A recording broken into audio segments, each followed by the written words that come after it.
Hi! Hello world! Amber Heard, who is the ex-wife of Johnny Depp, the Aquaman star who currently lives in Spain, is expecting her second child.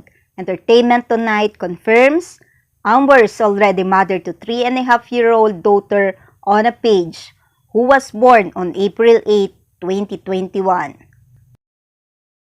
It is still quite early in the pregnancy, so you will appreciate that we do not want to go into too much details at this stage. Suffice to say that Amber is delighted both for herself and on a page.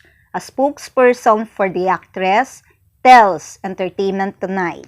Months after Ona's birth, Amber shared on Instagram that she wanted to have a child on my own terms, and it was her hope that we arrive at a point in which it's normalized to not want a ring in order to have a crib.